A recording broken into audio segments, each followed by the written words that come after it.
ஹஹ Shankar Jai Jaishankar subscribe பண்ணுங்க. ஸ்ரீ மகாபெரிவா திருவடிகள் சரணம். ஹரஹர சங்கர ஜெய் ஜெய்சங்கர. நம்ம மகாபெரிவா துணை சேனலில் பல பதிவுகளை நம்ம பார்த்துட்ருக்கோம். நம்ம சேனலில் தொடர்ந்து ஃபாலோ பண்ணுற அத்தனை பேருக்குமே மிகப்பெரிய நன்றி.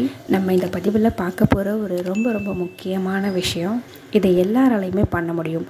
நமக்கு மகாலட்சுமி கடாட்சம் இருந்தால் மட்டும்தான் ஒருத்தருடைய வாழ்க்கையில் பண தேவையாக இருக்கட்டும், எந்த ஒரு தேவையாக இருக்கட்டும், அது பூர்த்தியாகும். மகாலட்சுமி வாசம் பண்ணக்கூடிய பொருட்கள்னு சொல்லிட்டு சில பொருட்கள் இருக்குது.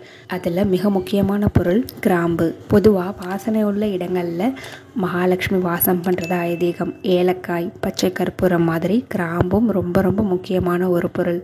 5 கிராம்பு நீங்கள் எடுத்துக்கோங்க. உங்கள் வீட்டு பூஜை அறையில் மகாலட்சுமி தாயார் படத்துக்கு முன்னாடி ஒரு விளக்கேற்றி வச்சுக்கோங்க. இந்த 5 கிராம்பையும் உங்களுடைய வலது உள்ளங்கையில் வச்சு முதல்ல உங்களுடைய குல தெய்வத்தை மனசார வேண்டிக்கோங்க. அடுத்தது இஷ்ட தெய்வத்தை மனசார வேண்டுங்க. அடுத்தது மகாலட்சுமி தாயாரை மனசார வேண்டுங்க. உங்களுடைய பண தேவைகள் எல்லாமே பூர்த்தியாகணும். பணம் பல மடங்கு பெருகணும்.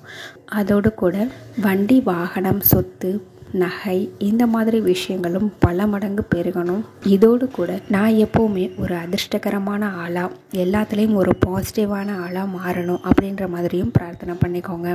பிரார்த்தனை பண்ணதுக்கப்புறமா அதிலிருந்து ஒரு கிராம்பை நீங்கள் எடுத்து உங்களுடைய லாக்கர், பணப்பெட்டி இருக்குல்ல, அதில் வச்சுடுங்க.